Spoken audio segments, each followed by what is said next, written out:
साथियों, आज मैं आपको दिखाऊंगा क्या नई ब्रेकिंग न्यूज क्या आ रही है सोशल मीडिया पे जो बहुत ज्यादा वायरल हो रही है और टीवी में चल रही है, न्यूज़पेपर पे आ रही है, अखबार में आ रही है।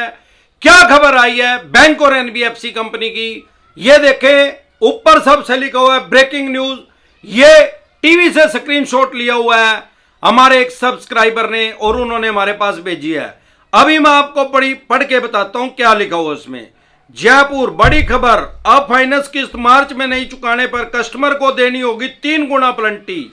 अगर आपने ईएमआई मार्च में नहीं जमा करवाई तो कंपनी चाहती है कि कंपनी अगर चाहे तो कस्टमर पर कार्रवाई होगी और कोर्ट में केस फाइल करके या तो 1 महीने की सजा हो सकती है या 11,000 रुपए जुर्माना हो सकता है या दोनों हो सकती हैं।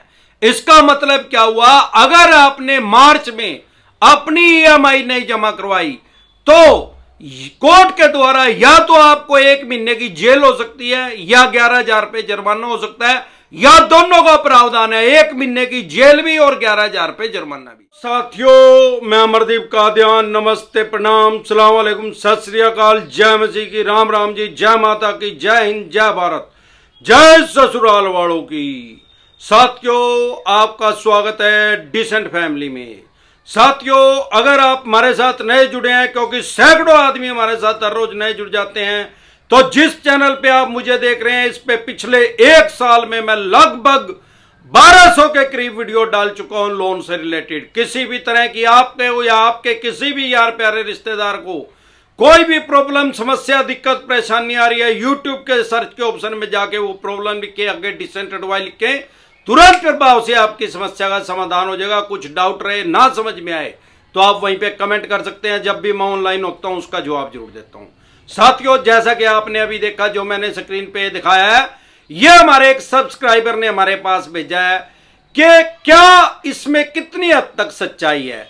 क्या नया ऐसा बैंक और एनबीएफसी कंपनी का ऐसा रूल आया है कि अगर आपने मार्च की ईएमआई ना भरी, अब सबसे पहले अगर आप बैंकिंग को समझते हैं तो हर बैंक और एनबीएफसी कंपनी हर 3 महीने में क्वार्टरली अपना हिसाब करते हैं, लेखा जोखा अपना दुरुस्त करते हैं, कितना प्रॉफिट हुआ, कितना लॉस हुआ। और इसको तो यह तो होगी क्वार्टरली क्लोजिंग, लेकिन एक ईयरली क्लोजिंग होती है जो कि 31 मार्च को होती है। यह ब्रिटिश काल से नियम चला हुआ है। हमारा जो फाइनेंशियल ईयर है वो 31 मार्च को खत्म होता है। यह आज तक किसी भी सरकार ने नहीं बदला है और मुझे नहीं लगता शायद हमारी द्वारी चले जाए, बदलेगा क्या नहीं बदलेगा। जब से हमने होश संभाला है हम देख रहे हैं कि फाइनेंशियल ईयर जो है 31 मार्च को खत्म होता है। अब जब 31 मार्च आएगा तो इनकी फाइनेंशियल क्लोजिंग होगी, ईयरली क्लोजिंग होगी। इसमें हर बैंक और एनबीएफसी कंपनी अपना लेखा जोखा देगी, अपना हिसाब किताब लगाएगी कि कितना उसको प्रॉफिट हुआ, कितना उसको लॉस हुआ। अब की डेट में, क्योंकि अब मार्च है और 31 मार्च को इनकी क्लोजिंग है, आज 6 तारीख है, तो 25 दिन मैक्सिमम इनके पास बचे हैं। साथियों, जो अगर आपके पास भी ये लगभग 70% आदमियों के पास ये मैसेज ऐसे आ चुके हैं या मेल आ चुकी है, अगर नहीं आए तो पूरे चांस है कि आपके पास भी ऐसा मैसेज या मेल या कोई भी लेटर आपके घर ऐसा इश्यू होएगा, हार्ड कॉपी आपके घर आएगी कि भाई या तो आप इनके पैसे जमा करवा दो, अगर नहीं मार्च तक आपने ईएमआई जमा करवाई तो आपको 1 महीने की सजा, 11,000 रुपए का जुर्माना और उसके बाद सारी ईएमआई पिछली सारी देनी पड़ेगी।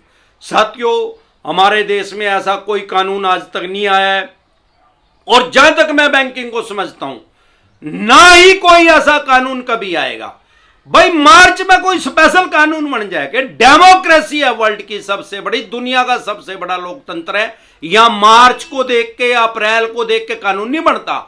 वो तो एक बार लॉ बना हुआ है यार, कानून बना हुआ है, इंश्योरेंस का भी, लोन का भी, हर चीज का बना हुआ है।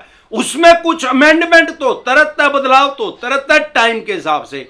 जैसे आईटी एक्ट आ गया 2000 में, पहले उसकी जरूरत ही नहीं थी, ऑनलाइन ही नहीं था, तो आईटी एक्ट क्या करेगा यार, अवस्था आविष्कार की जननी है। लेकिन अभी कोई ऐसा आविष्कार नहीं हुआ है। ये तो चवन्नी छाप आपको साइकोलॉजिकल प्रेशर में लेने के लिए, मनोवैज्ञानिक दबाव में लेने के लिए ऐसा मैसेज भेज रहे हैं, ऐसा स्क्रीनशॉट भेज रहे हैं या फोटो खींच रहे हैं टीवी की उसमें चला के, ये एडिट करते हैं।